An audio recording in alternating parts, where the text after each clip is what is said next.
Hello, everyone, and welcome back to Perpetual Chess. We have a guest I am super excited to speak with. And before we do that, just wanted, as always, to give thanks to our sponsors. If you haven't checked out the Chess Universe app yet, it's time. You can get it on the Google Play or Apple App Store for free. And there's puzzles from the games of Kasparov and Tal, play friends, play strangers, play computers, whatever it is that you like to do, you can do it on Chess Universe. I really like their interface, and it's free to use for as long as you'd like to. And if you become a VIP, you can unlock additional features. So as with everything we discuss in this pod, the link is in the description.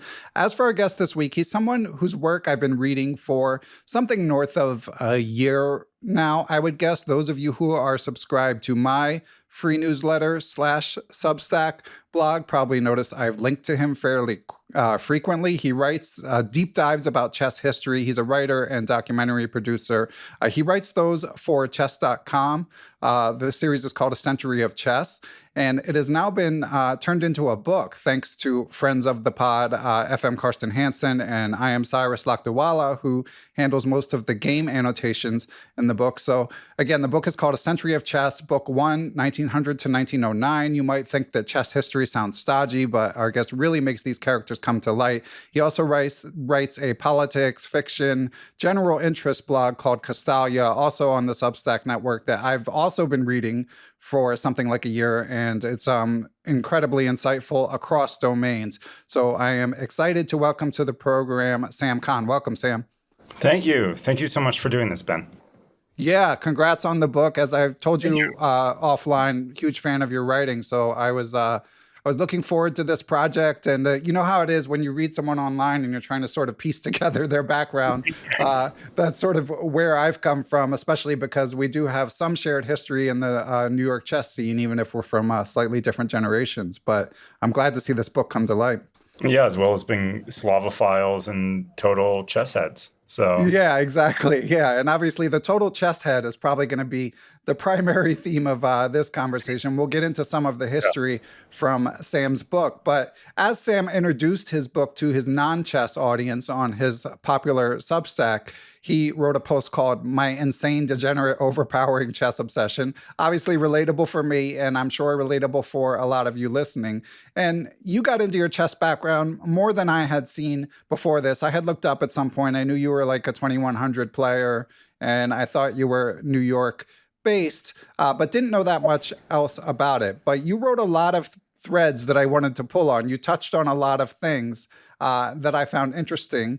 One of which was, you said, so you're describing both when you learned to play as a kid, getting introduced as a chess club, getting more into it in your adolescence, and then sort of getting pulled into the New York chess scenes more obsessively at different phases of your life. And you write, but I found myself becoming obsessed with the idea of what exactly made one person better at this activity, chess, than another. So what have you decided? What makes someone good at chess, Sam? So I think on the whole, it's pretty arcane pathways in people's brains. I have a feeling that what really makes people good at chess is things like having very good, almost picture memory, having very good pattern recognition. It does seem to be a lot of the things that make people good at mathematics kind of transfer over to chess. So one caveat that I have to have with this interview is I just feel like I'm not that good at chess. I mean, in terms of just the amount of time I've put into it proportionate to how well I'm doing it at an activity, like the ratio there is insanely awful. But it did seem to run into different ceilings and kind of push through them.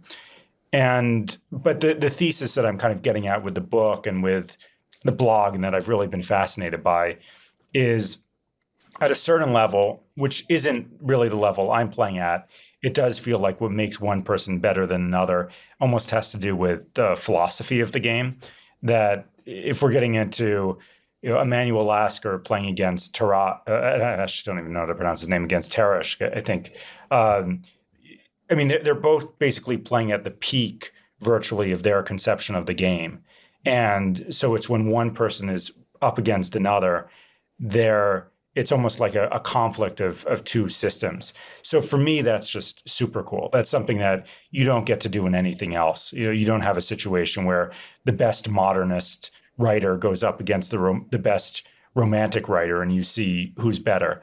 So that's something that I've been really fascinated by. And then the other one, it's this line that Lasker has, which is that on the chessboard uh, there are no lies, no hypocrisy. It's only truth prevails. And just everything about that, I love that it's this kind of this perfect system of logic and skill. And so if you play a chess game, you just, at the end, there are no alibis.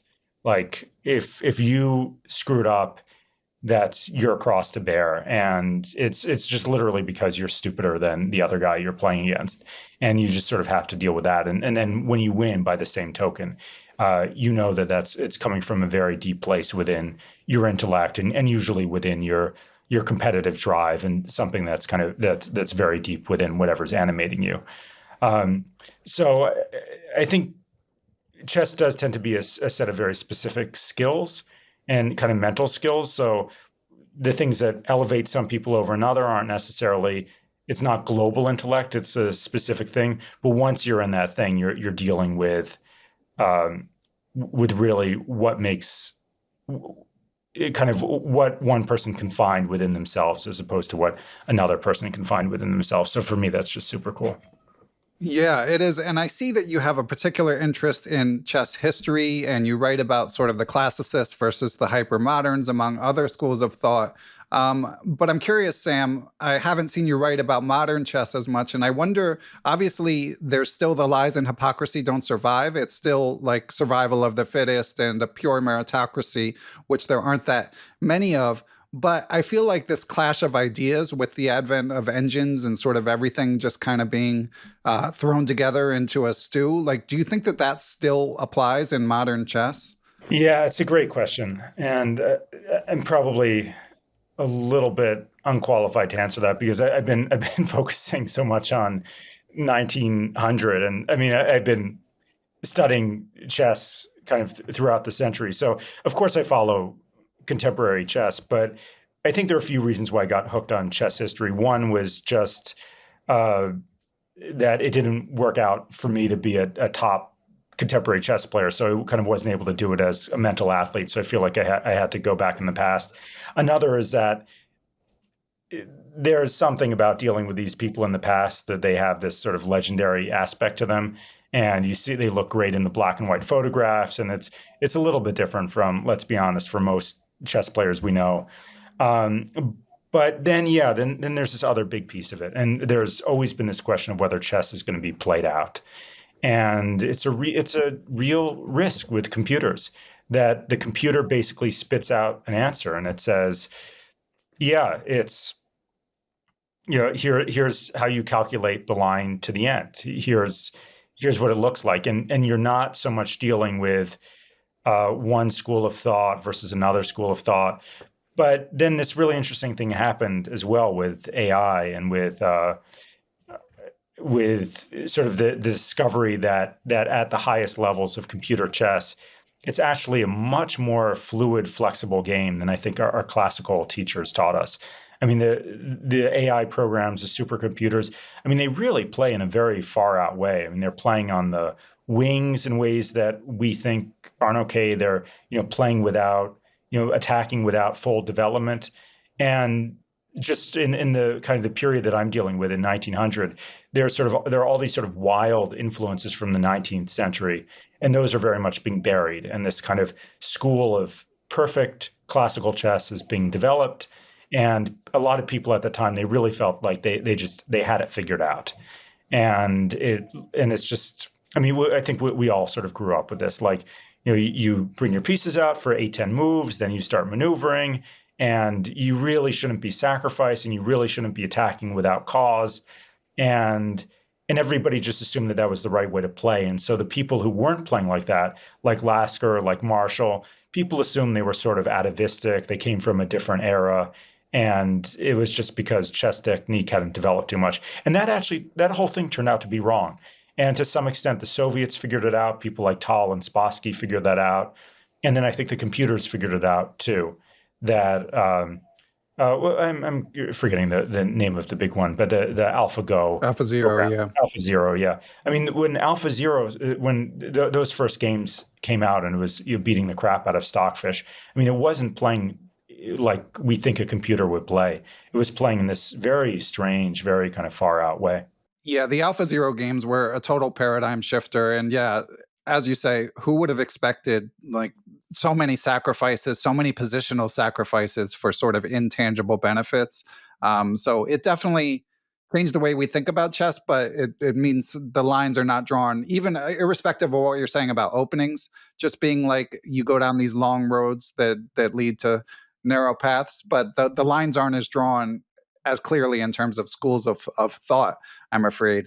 But before we get back to chess history, Sam, I want to follow up on something else you said and that you wrote, which is, and I mainly want to do like an explainer for listeners because I get this sometimes too. We're about the same level player, and I feel like I'm so terrible. But most people listening are lower rated. You know, we're in whatever above the 95th percentile for tournament players, but you're so dismissive of your chess abilities in, in your writing. So why is that? I could answer it myself, but Oh, right. Well, I guess it's because, like, I mean, I know doing different kinds of jobs. I mean, there are jobs that I do where I've been paid, and I've been paid fairly well for them, and I just know that I've put in so little time relative to the skill that I'm doing.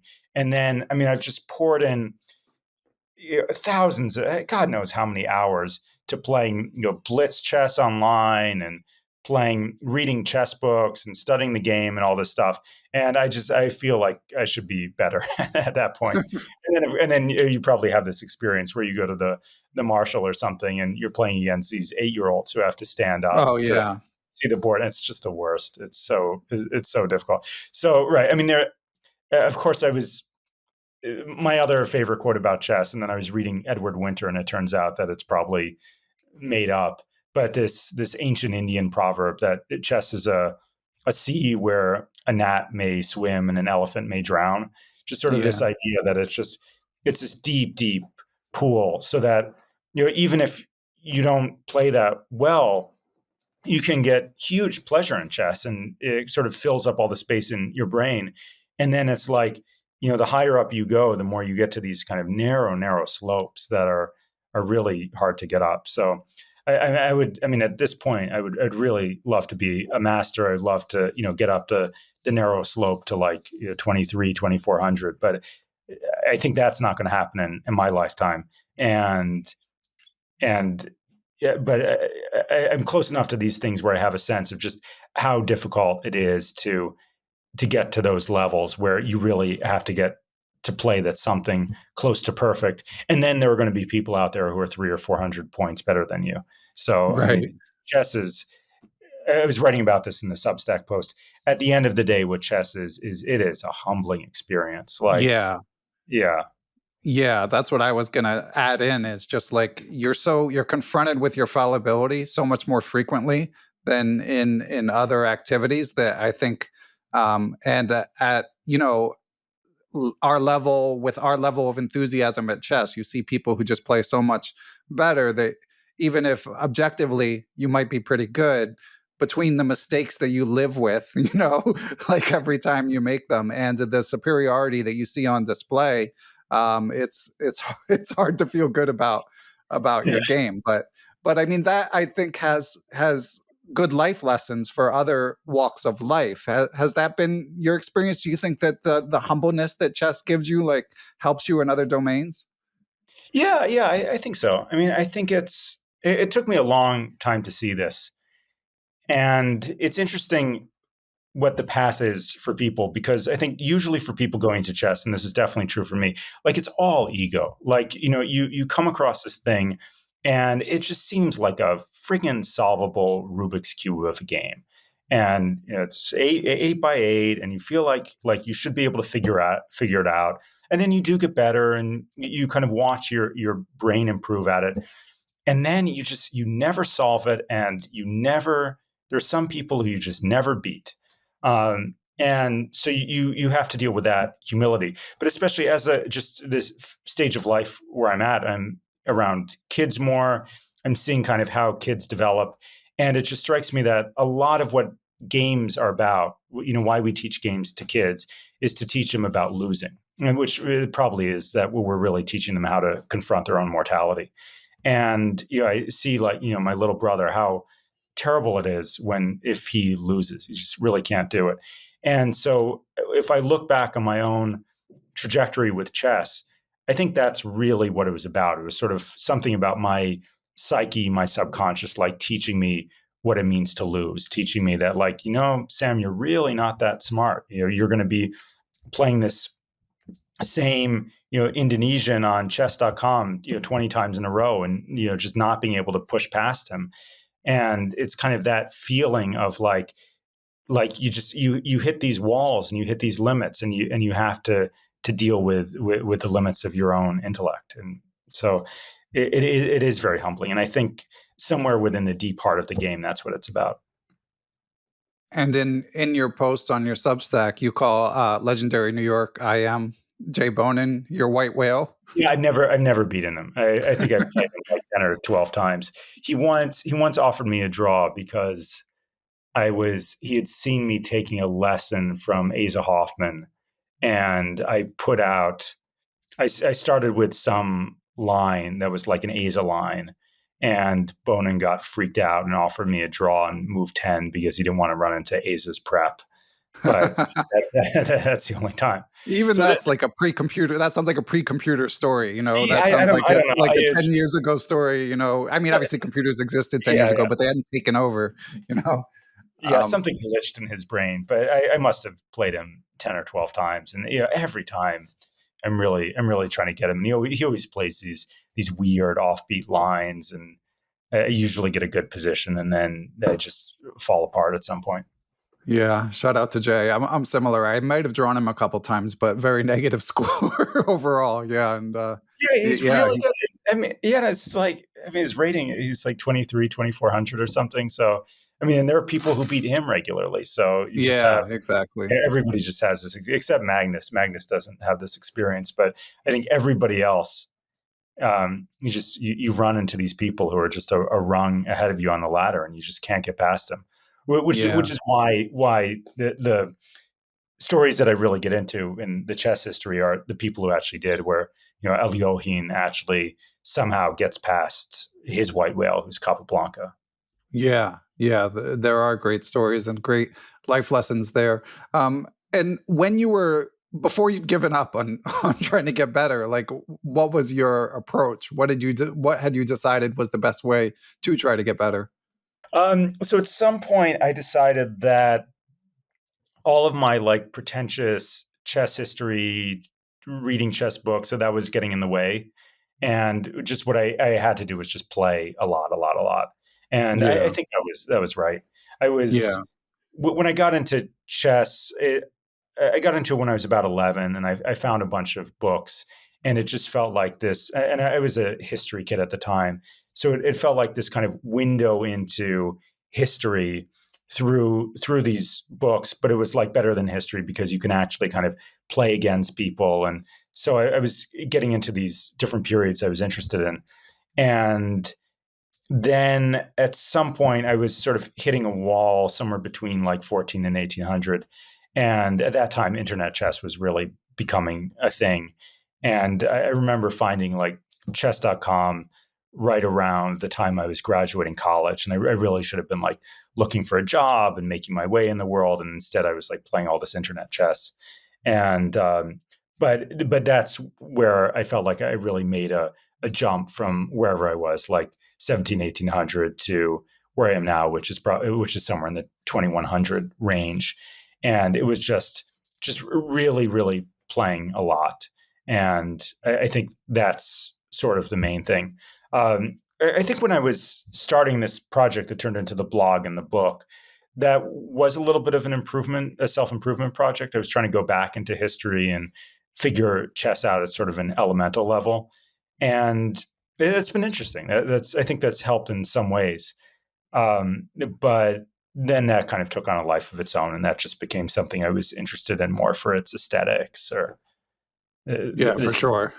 Yeah, and the level of knowledge it displayed is incredible, as we'll get to in a sec. But I want to pull on the thread a little more, so because a lot of people listening haven't given up yet, unlike us olds on still improving. So when you were playing so much, and obviously taking advantage of the fact that you were in New York at the time, right? Yeah, yeah. Yeah, so it makes a massive difference. Obviously, being if you can afford to live in New York, which is often the biggest challenge, you to be able to play cheaply relative to the living expenses. What was your approach to reviewing the games? Were you systematic about it, or just play, and like it'll sort itself out, sort of thing? The Hikaru Yeah, approach. yeah, right. I mean, I think anybody who's a serious chess coach would tell you, and I think they're right, that the way to get better is to play your games and then review your games and learn from your mistakes. And I have a 2-year-old screaming in the background, but No worries. but, but one of the best things about live chess, and you don't get this online, and it's really a shortcoming to internet chess, is that this happens so organically, and it really happens at a place like the Marshall, where you play somebody, the game finishes, and then you immediately start ripping apart the game with the other player, and usually you're trying to do it on the spot, and then somebody shushes you and makes you move to the other room. But I think that process is extremely, extremely helpful. And then, yeah, I mean, I think for, all the things you can do to gain rating points, that they're all good. I mean, in terms of people solving puzzles, in terms of people working with coaches, but in terms of the recommendations for improving, like there's no secret sauce really. I think you just have to do it a lot, do it with intensity and seriousness, be pretty ruthless about your own mistakes, which I wish I was better at, and play against the strongest competition that you can. And for me, I was lucky that I was playing at the Marshall, and I play at the Tuesday and Thursday Marshall tournaments, which are really strong players.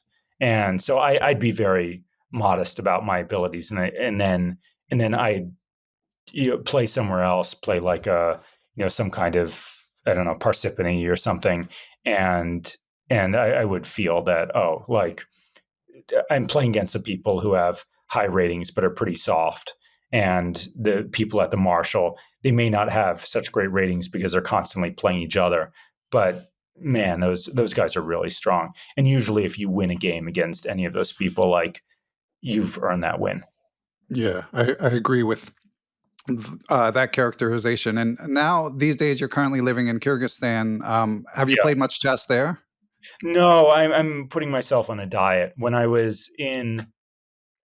So I was here when I was 20. I was here for summer in college, and I found the chess club, and I was spending a whole bunch of time at the chess club.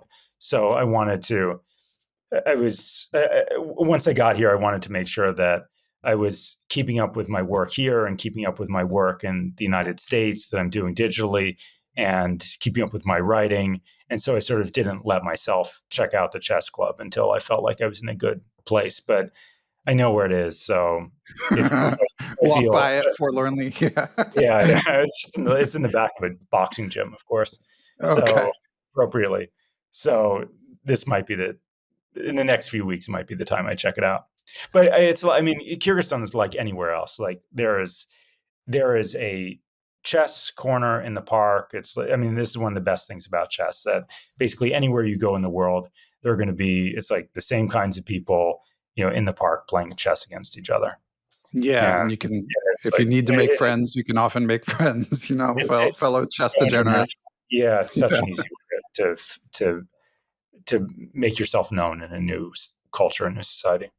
Yeah, it's probably one of my favorite things about chess too. Well, Sam, I want to get more into the book, but first wanted to give a shout out, as always, to our sponsors, Chessable.com. So as we record this, I always forget to check the date. September 16th, the Olympiad is going strong. Of course, we'll be doing some interviews related to the Olympiad at some point, maybe even out before this podcast. But anyway, for Chessable Pro members, friend of the pod, FM Camille Plickta is compiling puzzles from the treasure trove, the mass volume of games that take place every day. Yet another reason to become a Chessable Pro member, and obviously check out their courses as well. Link in the show description. So, Sam, I want to go deeper into this book because you paint so many vivid portraits of these interesting characters, as we've discussed. But before that, just wanted to briefly touch on sort of the genesis of this book. So obviously, you've been writing these deep dives that I've been enjoying on chess.com for a while. But then FM Karsten Hansen and I am Cyrus Lakdawala, who, of course, are both extremely prolific and well-regarded writers who've recently been publishing their own books more often and collaborating. How did you latch on with them so that you're publishing with them? Yeah, so I'll do kind of the end of the story first and then go back to the beginning. So the end of the story is basically that I had this blog going with chess.com and Colin Stapcynzcki. Everybody has these hard to pronounce names. I think that's how it's pronounced. And I only I don't really talk to people very much about chess. Yeah, So shout out to I only Colin. I've exchanged emails yeah. with him too, but wouldn't want to try to pronounce his last name. Sorry, Colin. Yeah.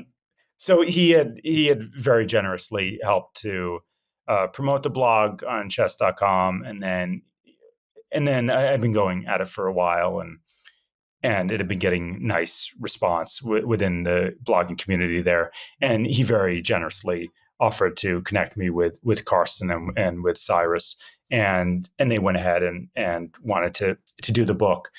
So Karsten did he edited it, he did the layout, and then Cy wrote the annotations for the games. So which is great. I mean, Cy is a better player than I am, and so I had my annotations online, but his are much deeper, and we have very different writing styles. So it's pretty funny to read it side by side.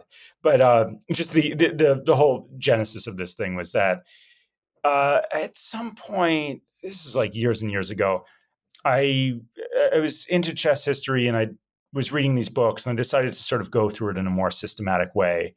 And so I spent a lot of time on chessgames.com, which is fabulous. And so it would just be like the thing I would do if I had a few free minutes during the day. I was waiting for a train or I was working in documentaries. So there would be a lot of time waiting around on a shoot. And I kind of click through all the games of a tournament and then sort of save the games and save what I thought were the best games. And then I just didn't really know. It was just a weird hobby for a long time. And then sort of right in like the COVID doldrums in the winter of 2020 when things were like very dark, it was kind of it's kind of this feeling of what do I want to do with my life? And I knew that I wanted to put out a lot more writing. And so I found my way to Substack around that time for my more fiction essayistic writing. And then I was also like, I've got all this stuff and I've been writing these little treatments on my iPhone about the historical games. Let me see if I can find a way to blog about it. And so I reached out to Sam Copeland and to Colin, and they gave me some space on the blog side of chess.com, which not that many people know exists, but is a pretty thriving community. And then I just started posting pretty much like a tournament a week from that point going forward. And it's just something that it's pure pleasure, something that I enjoy doing. It kind of gave me a little bit of a mental break from some other stuff. And it's do the analysis of a few of the games, write up the tournament. It gives me a chance to read some of these old books. It gives me a chance to really go into an era. And then I'm up to, I think, 1928 now on the blog. So I'm taking my time with it. It's going like, pretty slowly, tournament by tournament. But yeah, I mean, it's like a very systematic deep dive through chess history. And then the book is the spin-off of that. and it's more consolidated than the blog. It's certainly an easier reading experience, and then it also has the benefit of size game annotations. Yeah, yeah, I really enjoyed the book, and I've read the blog as it came out, but it's still like more stuck with me from the book. And as you say, Cyrus, of course, is famous for his unique writing style and unique Wild, annotation style. I actually felt like he reined it in a little in, in this book because sometimes sometimes like the joke ratio alters with Cyrus. Sometimes it's like every yeah. third sentence, and sometimes it's like every 15th. And I Yeah, felt it's a like way higher joke ratio than my joke ratio. but lower than some of his other books, I'll say. Oh yeah, Yeah, I shout don't know, out I to don't know how he does it, because you wouldn't think that, like, Pillsbury Janowski 1900 is necessarily like rich comedic, right. but but Yeah, and also like he's like probably the most prolific chess writer like in the world. I don't think it's an exaggeration to say that in terms of the sheer volume of book output, but he's still quoting from like non-chess sources all the time, like throwing in like Yuval Harari quotes and stuff. I'm like, how is he, how is he doing lessons, putting out 23 books a year and still reading this other stuff as well? But he did say that he's got some manic or obsessive tendencies in one of our okay, interviews. So yeah, yeah, which, as you write, is not unusual in the chess world.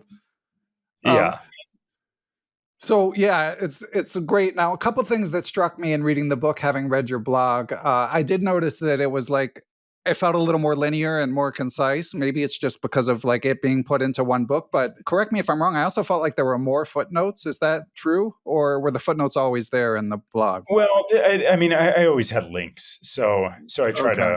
I try to link to sources throughout. But yeah, I mean, I was certainly a little bit more careful in the book, and Yeah, makes went sense. through and made sure with everything. I mean, with a blog, it's a blog, so you can go back and you can change things later. And so sometimes, I mean, I would make, if I was making some kind of a historical claim, I would make sure that there was a link. But I could get a little slapdash about it. And with the book, I was a little bit more careful that everything was verifiable.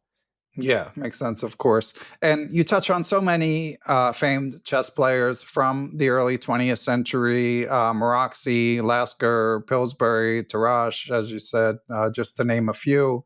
Rubinstein comes along at some point. Like, who do you find the most compelling, whether it be from a chess or from an off the board perspective?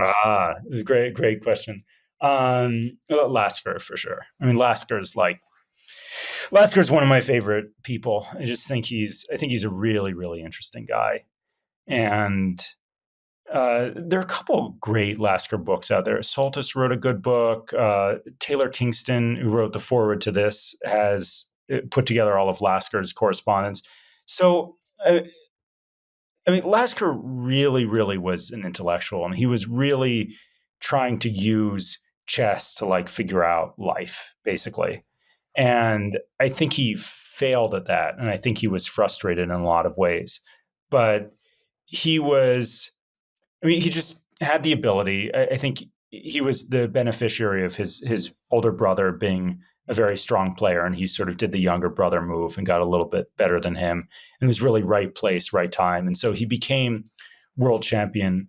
I think really without that much sweat, to be honest. Which is And insane. yeah, I mean, there weren't that many people playing. It was Steinitz had come along and had figured out the sort of better way of playing, and pretty much what we all do now is pretty much derived from, it's kind of a 1-2 step from Morphy to Steinitz. And Lasker, and all of this is going on in sort of the German speaking world. And so Lasker picked it up, and I think he was playing a lot in Berlin, which had a good chess scene at the time, and he got really good. And then he was really trying to move away from chess for a lot of his life. He wanted to be a mathematician, he wanted to be a philosopher, and he wrote this sort of weird, interesting book at one point where he was trying to create a philosophy of struggle using sort of chess as a template and then apply that to everything. And I mean, at one point he became sort of a walking companion of Albert Einstein. So he was rubbing shoulders with some very, prominent people. But he never. First of all, his philosophy. He wasn't as good at philosophy or playwriting as he was at chess. He was having trouble getting into academia, and I think he was short of money at a lot of points in his life. And so it was like one of these things where I keep trying to get out, and they keep trying to pull me back in. And he just ended up. It sort of became his cross to bear that he sort of had to keep going back to chess. So he's fascinating for me, and he has a really interesting brain, and I just kind of like him as a guy as well, even though he was a little controversial. But they're all really interesting. Schlechter is this beautiful, gentle soul. Maros is, which I think is how you pronounce it. Oh, okay. AKA Moroxy. Go ahead. Go ahead. God knows. Maybe some Hungarian listening knows. And he was, people don't really think about him very much. And then I sort of ran the numbers in a way, and it turns out he was clearly like the second strongest player of the era in terms of head-to-head matches with others. Right up there with Lasker, and he did a lot to figure out chess theory. I think there's a whole side to him that never really got expressed. Pillsbury, I really love Pillsbury very much. Pillsbury was, he just had all of God's gifts. He was handsome. He was Yeah. charming. He was able to play chess, I think, at a level that I think he was doing stuff that was really 50 or 60 years ahead of its time. He was sort of playing the way these kind of very like free flowing Soviets would play in the 50s or 60s. And so he had it all. And then we were talking earlier about all these people, just this experience of chess where you have somebody who's a rung ahead of you on the ladder who you can just never get past. He just couldn't get past Lasker. And then he caught syphilis and died very young. So so a lot of these people turn out to be these tragic characters. But I got into a bunch of people who are really obscure. This guy Rudolf Swiderski is a very interesting player. A lot of people who you just nobody would even think about unless they're playing a lot of games from this era. Yeah, and you're very good at describing sort of the conflicting styles of the players, especially being in that generation. As we've discussed, like they're sort of planting their flags and trying to determine their own philosophies and determine it in the games. But as again, someone similar level, like I'm not sure if I played through as many of their games as you have. Like, does it become self-evident what their style is, or do you get help from like the other sources you're reading? How are you able to like eventually figure out exactly like the stylistic differences of a Moroxy and a Lasker? Yeah, it's pretty striking. I mean, style in chess, I think, is one of the more interesting topics there is because it's like if you or I play, we usually don't think about style. Right. We're always trying to play the best move, and we have some idea that there's the best move in a position. But it's just like everybody drives a car in their own way. Everybody plays chess in their own way, and you really feel that. But a lot of what was drawing me to this era, what we were touching on before, is that I mean, stockfish didn't exist then. The idea of stockfish didn't exist. And so just what we all have is this knowledge that there is computer chess, that we can click a button and the answers will be there. And nobody had that before. And so what they're really doing is a lot of them, and a lot of them are doing this very self-consciously. They're kind of saying, I'm pretty sure that this is the platonic ideal of what chess should be, and I'm going to work towards that. And Tarashk in particular, he really thought he had that figured out. And in playing over his games, you can absolutely see what he's doing. I mean, all of his games look exactly the same. I think Bobby Fischer said this at one point, that it's like, I mean, I always think of him as like the Shaq and Kobe Lakers. That he always play. There are a couple of openings he plays. It's like the Roy Lopez, the four knights. He gets a space advantage. A lot of these guys, like they have kind of a trump that they're playing for. So Tarash would get a space advantage, and he'd be just kind of pressing on his opponent across the board, and then eventually his opponent is put in this more constricted position, and then a pawn falls loose somewhere, and Tarrasch picks off the pawn, and he had good technique, and he won in the end game. And probably of 80%, yeah, 80% of the games of his that I played over, it's the same kind of thing. It's slightly different when he's black, but and he was telling the whole world that, like, basically, I've got it, chess is figured out, and what we think of as classical chess is largely derived from that. And then there are a few people in that era, Nimzovich being the most famous, who come along and they're sort of like, you know what, I don't think that's the whole truth. And I think largely because these people also really had to earn a living from chess. It was hard to do. Some of them became very flamboyant and sort of declaring what their like styles were. Nimzovich was really doing that. But yeah, with some of them, you can really see what they're doing. That they feel like there are these like imbalances that they can work to their favor within the style of the era. So Pillsbury would start launching these attacks a little bit sooner than other people would. He would kind of let his pieces get off sides. Lasker had a very good sense of imbalance always. Janowski basically really thought that the two bishops were an underappreciated asset, so he would always do whatever he could to get the two bishops out of an opening. And so they all sort of had their little tricks that they were playing with. And it really worked for them, in part because a lot of the people they were playing against, like the level wasn't nearly as high generally as it is now. And then as time goes by, they're starting to play against other grandmaster equivalents who are stopping them from getting these sort of easy wins. And then you do see these philosophical struggles, and those can be really interesting. Yeah, and actually, in hearing you discuss this, one caveat or addition to what I was asking about earlier in terms of like the schools of thought have kind of been melded together, but hearing you discuss and write about Tarrasch's affinity for space and for staking his claim in the center.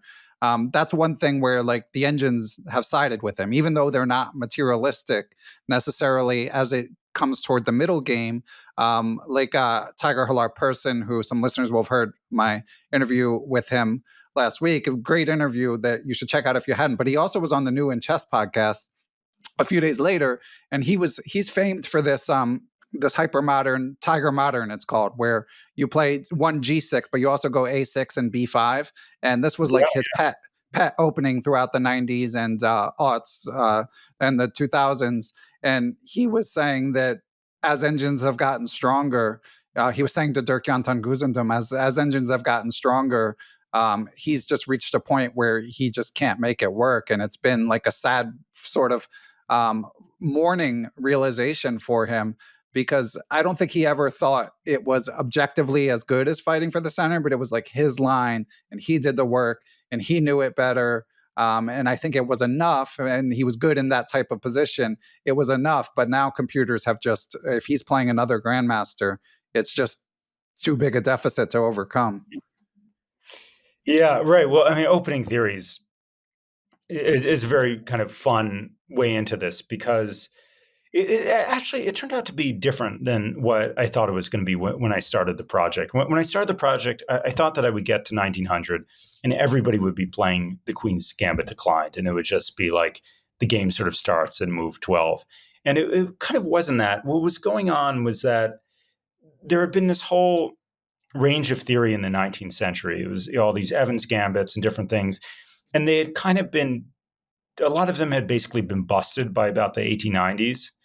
And so there was a feeling right around 1900 that basically the only sort of legit openings were the Roy Lopez and the Queen's Gambit Declined. And then the doctrine sort of went out also that if you were black, you really had to meet D4 with D5 and you had to meet E4 with E5. And a whole bunch of people basically bought into that. And I think they suffered for it because they would end up in these very constricted passive positions as black. But then there were a whole bunch of people who weren't doing that. And they were sort of, they had their allegiance to the older 19th century style was the way they thought about it. And they were being romantic, and they were figuring out all these openings. I mean, Frank Marshall By the way, if you're like a club player and you're looking for opening ideas, it's worth checking out Frank Marshall's games. He would come up with something new virtually in any game, and he would always get a playable position. And Lasker was kind of doing that too. But yeah, it's kind of like I think there have been a belief for a long time that there had to be sort of perfect openings, and that largely turned out to not be true. That there were just many, many more ways to play the opening than sort of the classical school believed. And the hypermodernism doesn't really start until the 1910s or kind of into the 1920s. But I mean, nobody really imagined that the Indian systems could be there. And then within a couple decades, it's like, oh, like you can play knight f6 as black against d4 and get a very complicated middle game where you're already, you're dealing with these asymmetries. So you basically have as much chance as white does. And then, yeah, of course, you're right. Once we get into like the informant age and these 25 move analyses in the openings, and then when we get into computers, then you start seeing like what the truth of an opening might be, and some of these things like the Budapest Gambit or whatever, you start to see ways that it maybe doesn't really hold up. But you really need the benefit of a computer or a team of Soviet grandmasters somewhere to really see that. I mean, if you're over the board, it's like there are many, many ways to get a playable middle game.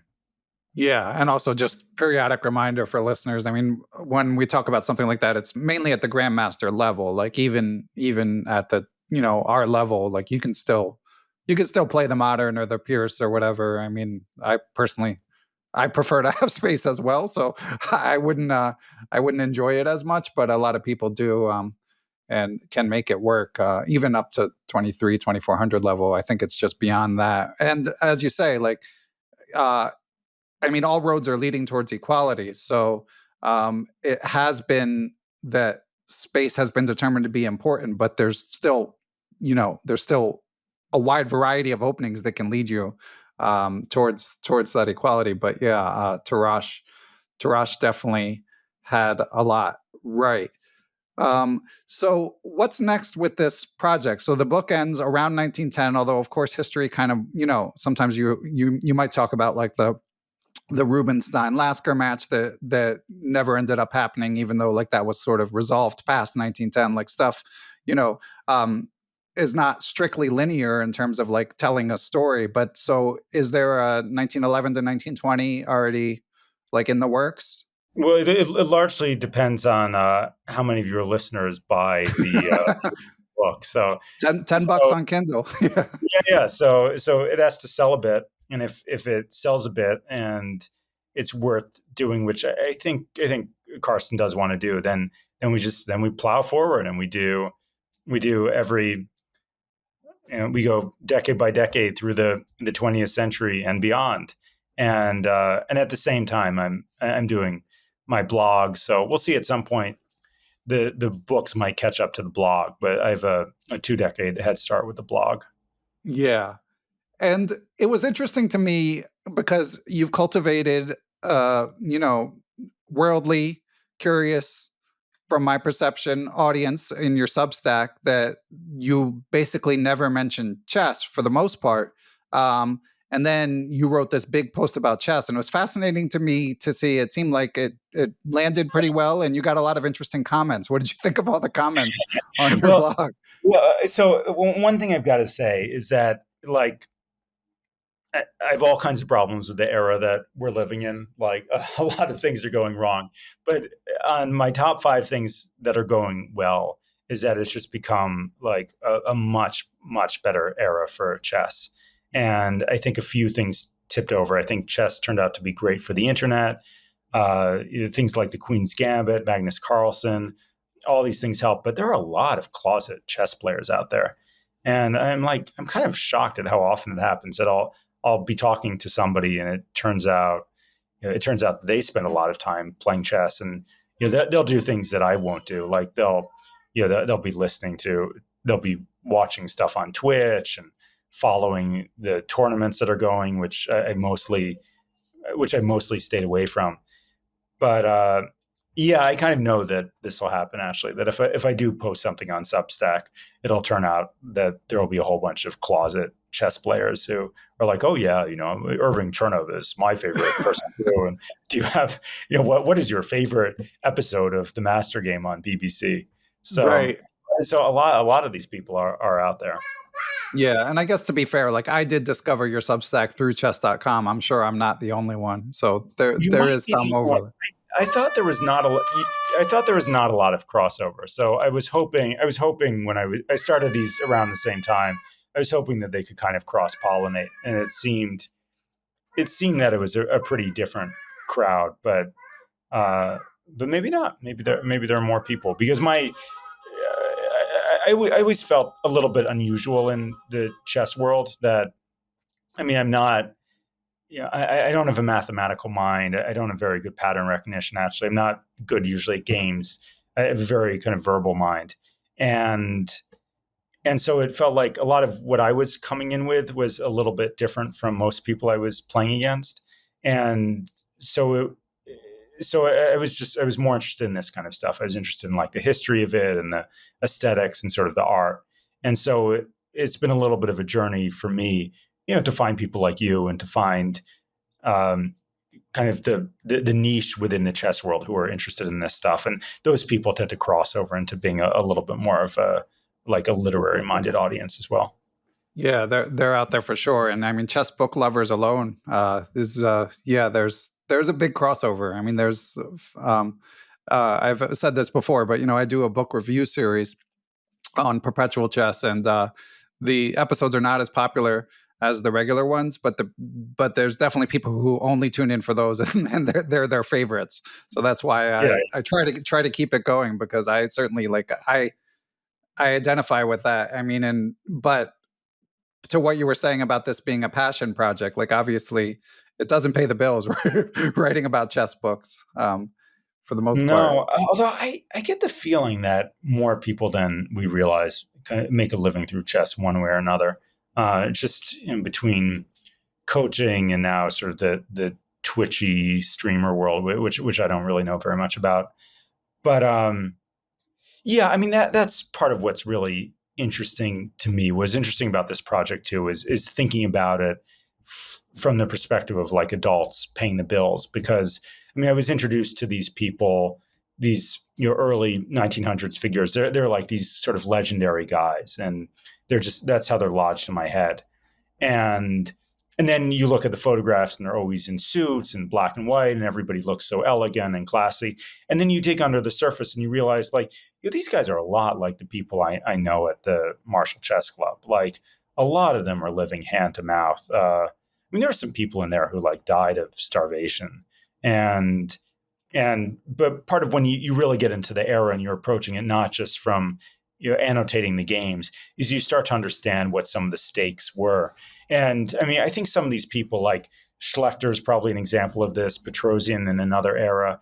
Like part of the reason they were as conservative as they were, well, it wasn't necessarily just philosophy. It was that they were like pretty broke, and it was very important for them to stay within the winner circle in any tournaments they did and just pick up some kind of a prize. And so you get into a lot of these socioeconomics, which are pretty interesting. The other thing I wanted to mention earlier is what you get into with this era is that the world is changing very fast, and this actually applies to sort of opening theory. That like if you look at art or you look at literature, there are kind of these or science, there are these leaps right around this time. Like Einstein's theory of relativity is what 1905, 1906. Cubism is coming in right around then, modernism, and a lot of this really cross pollinates with chess.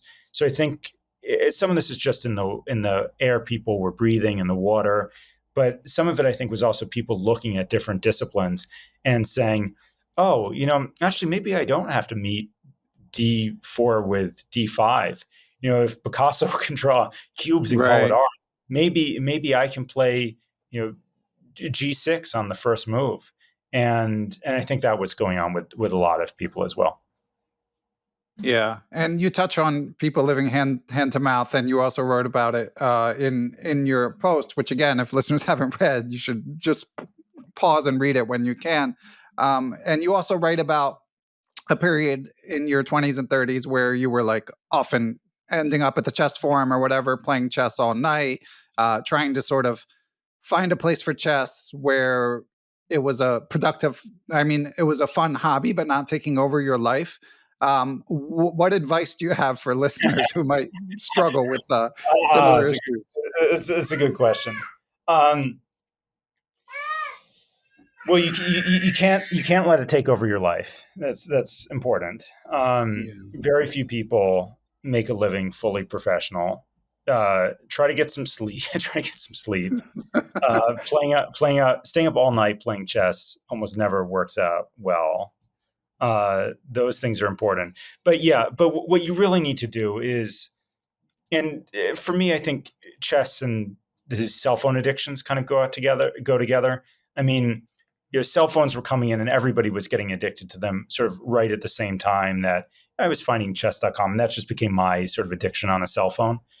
And so everybody, like, this is the story of our era. I mean, everybody just has to kind of ride that wave. And it's very hard to not get addicted to these things, and chess is sort of a perfect addiction. So you find kind of these balances within yourself. And right now, I mean, I think chess is an extremely helpful, productive tool in my work routine. I mean, I'm not a smoker. And if I didn't have chess, it probably would be, because it's like, you hit these moments when you're working and you need to take a break. And, what do people do? They go out for a 5-10 minute break, smoke a cigarette, come back. For me, chess is like perfect for that. It's like, play usually a 5-minute game, um, maybe a couple of them in a row. And the work I'm doing, it's pretty much always verbal. So it relaxes that part of my brain. It gives me another part of my brain that I can go into. It's for me, it's always a pleasure playing chess. Like, it's very rare that I'll play a game and I don't enjoy doing it. And so the thing is, like, how do you put these like limits in so it doesn't so you don't get totally consumed by it? And I think everybody just has to ride those waves for themselves. Yeah, well said. You gotta go through the school of hard knocks and come out the other side. And I saw you did manage to play a couple tournaments in New York earlier this year. Like, where are you with tournament chess, Sam? Oh, Like, you is did your research. yeah, Uh, yeah. no, I think what I was doing. So I really haven't been playing that much tournament chess. I was in New York earlier in the year, and I had an idea that I knew the book would be coming out eventually. So I had an idea that it would be really great to make it to master. It'd be good to get that certificate before the book came out, so I'd have more credibility. But in the end, I just didn't play that much, and I might be too old to make master. There's a point. I don't know if you've felt this, but there's a point when just so much of kind of the trenches of competitive chess is just, you got to calculate variations, and I'm in my late 30s, and I think I'm getting a little slower at that. But then, of course, I mean, people can win games even at a pretty high level without doing a lot of calculation. You do it based on sort of pattern recognition and almost based on memory. But suddenly, I'm facing these 10-year-old, 15-year-old kids who are like really sharp. Yeah. And so when I was most recently playing in tournaments at the Marshall, I felt a step behind them. Uh, It's interesting. The timing of your saying this is interesting, Sam, because again, we're recording this the day before I have an interview coming out with a 48-year-old who made master. He went from, it wasn't like a massive leap, but he came back to chess during the pandemic. And he made it from 2140 to 2200, and he talked about what he did, and it was exactly what you said. He said he realized he had to steer away from calculation, which formerly had been his strength. This is the episode with Matt Gross for anyone listening, and he really sort of drilled down on like opening tabias and pattern recognition of different setups, and was able to make it. So I think your sense that the window is narrowing and the scope of the challenge is increasing is accurate, but you can still do it. Although you might need to avoid the marshal if you want to do it. You might need to leave New York. I mean, not that you're there now. I did leave New Yeah, York. Yeah, I mean, I need to see what the chess scene is like, and if I can get rated tournaments in Bishkek, which I'm sure there are some really good players around. But yeah, but I did feel that if I was going to make master, I wanted to do it honestly. I wanted to, yeah, I wanted to finally beat Jay Bonin and do it at the Marshall. yeah, But it yeah, doesn't happen. I think I could do it. I think it's doable. It's about, but it would just be about playing a bunch and just getting into the groove of it. I mean, also, I mean, tournament chess is its own animal because I mean, you really need to just be in it a bunch and get into your rhythm with the clock and whatever time yeah. control you're putting and all that kind of stuff. When you're getting into like the real grind of trying to earn a few rating points here and there. Yeah, for sure. There's definitely a lot of sort of muscle memory, and being in form makes a massive difference. And as Todd Bryant talked about when I interviewed him and has written about for the chess.com blog, there's also just an element of like randomness where if you're say you're 2100 strength, but you're playing but you play 50, 60 tournaments a year for 7 years. Well, you might have a hot streak somewhere along that period where, without necessarily being stronger, you play at a 2200 level for long enough to get your rating up there. And then, you might have a 2000 period as well. But, the flags fly forever, the titles last forever. So that's another approach. That's another approach. But Yeah. either way, no matter how you slice it, it's a big time investment. Yeah. Well, so I mean, I never wanted to be kind of a grubby ratings point counter, Yeah. but then if you're not paying it too close attention, then you do things like you're in an open tournament and you run into a 1600, and the 1600 turns out to be very good, or something goes wrong in the time scramble, and then boop, then it's like chutes and ladders, and Yep. Yeah. you've That's lost a all good those. analogy. So Yeah. I mean, this stuff is tough. So I tried not to think too much about rating points. I like the game, and it's I think so long as you don't let your life get totally sucked into it, it's really rewarding. I mean I guess should get in all the chess history quotes from this era. I mean the Tarash quote that's the great quote is he says chess, like love, like music, has the power to make men happy. And Yeah. Which you have there's a a fuller version of the quote, which is also like the build up to it is good too. I don't remember it offhand, but yeah, I can't it's in remember the book. exactly what it is, but it's right. It's nobody quotes the beginning, but it turned out to be Yeah. super interesting. But that idea is a beautiful idea. That there's something about chess that it really kind of fills up all the brain space that you have if you're playing a good game. And then it's like basically anytime something goes, I have a relationship problem, whatever it is, work problem, I'm usually there playing a game of chess on my phone, and it helps. It's better. I'm sure other people have a drink or do drugs, and it just feels like a much cheaper way to do it. Yeah. So. Yeah. Well said. Well, last thing, Sam. So you write about your affinity for like Irving Chernev and some of the other classic chess writers. Like, who are like what are I guess the best way in might be like, what chess history writers might you recommend for Oh, listeners who want that's even a great more? question. It's a really good question. I think the place it depends a little bit on your level, kind of where you are, but usually the place to start is Richard Ratty's book, Masters of the Chessboard. Yeah, classic. I So, was nice. I was glad to see that quoted in there. yeah, so I mean, I've read that a lot. So Ratty was writing in the 1920s, and he was really a pioneer of hypermodernism.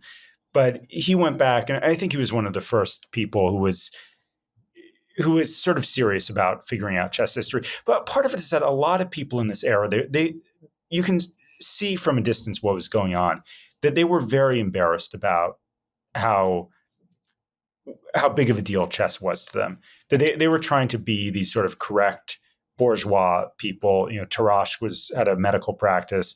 They were sort of making a point of like, oh, this is just a hobby. And they were also really very concerned about sort of the status of it.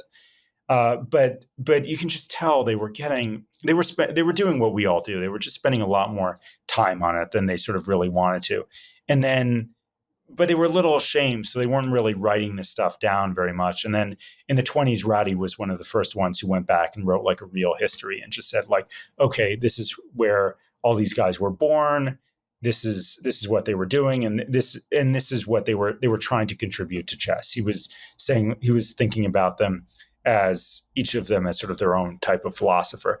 So I read that book pretty early on in my life, and it was kind of formative for me in thinking about this stuff. So a lot of what I'm doing is trying to sort of fill in the gaps for what Ratty was doing. And then, Irving Chernev is a really wonderful, I would say Chernev is a very good friend, taking you from like beginner to sort of intermediate level, maybe even low master in chess. And he does it through chess history. Andy Soltis is really fabulous. And he wrote a lot of very good stuff from this era. Those would kind of be the ones to start with for this history. I mean, I guess, my great predecessors, the Kasparov book is out there, and that's good too. I came across it. I sort of already had my like favorites before that book came out, but I think what I was doing with this was a little bit deliberately trying to be like, okay, like, Kasparov is Kasparov. He'll do his thing. But he's also really just covering the world champions. And so even if you read all of those volumes, you're not actually getting into sort of the context of what the era was. And, even the guy who's number 10 in the world, he can play too. And he's contributing stuff to chess that the world champions, they may just be doing things in a different direction. Yeah. Have you read any of I Am Willie Hendricks' work in recent No, years? I don't know that name. This is, if you're only going to read like really two chess books that have come out in the last 15 years, you should definitely read On the Origin of Good Moves, which is basically, it's Hendricks' own look at the evolution of chess theory. So it's a lot of the stuff that you're interested in. And his thesis is basically like he went back and looked at, he feels like a lot of people picked up narratives from Richard Reddy. And if you actually look at the games, the narratives that were then sort of carried forward from Reddy, like were not necessarily actually what happened. So amazing writer. He's an IM. Yeah. So if you only read one book, that one, and Ink Wars is a lot of fun too. It's about, just precedes the era that you're covering. It's about Stein. It's similar to what you were saying about like Nimzovich and Tarrasch, sort of, having like, stylistic wars and attacking each other in the media. This one is about Steinitz and Blackburn. Yes, Steinitz was out of control. I did read his letters at some point. They are funny. I mean, there's just a style that kind of went out of fashion from that era. It's really a treat to read. I mean, that's a very interesting topic. Soltis writes about that as well. That's something that I was kind of picked up on too. Is that right? There are only a handful of people who sort of set the narratives for chess history, and it's basically Tarrasch, Nimzovich, Ratty, and a lot of these other guys. They were great practical players, but they just didn't really write down what they were doing. So you do sort of have to go under the hood and figure it out. Lasker's the main one, where Ratty thought he had figured out what Lasker was doing, which is that he thought he was making deliberately bad moves, that it was all right. People love that narrative. Yeah. Yeah, and it's wrong. It's just wrong. I don't know what, Ratty was a great grandmaster. So he's usually right about stuff. So it's weird that he was so wrong about that. And it created, from that day to this, it's created a real misapprehension about what Lasker was doing. So, I mean, I'm not a GM. I'm not doing like the super deep work of really, really, getting granular. What I'm writing is a little bit more of an overview, but I think I did understand Lasker better, and it's basically about imbalances is what he was doing. That from the very beginning of the game, he's saying, okay, how can I tip the position one way or another? Maybe I can violate a general rule and I can give up a bishop for a knight, but I think the knight will be better here. And he was just constantly doing that. That's basically how he was playing. Yeah. Well, I think we should leave it there, Sam. We got to leave some meat on Yeah, the yeah. bone for people to pick up the book. So it's called A Century of Chess, Book 1, 1900 to 1909. Also, be sure to subscribe to Sam's account /blog on chess.com and his Substack as well called, how do you pronounce Costanza? How do you say it? I don't really know. I think I would pronounce it Castalia. Okay. What's the origin of the title? It's from the Glass Speed Game, which is a Hermann Hesse novel.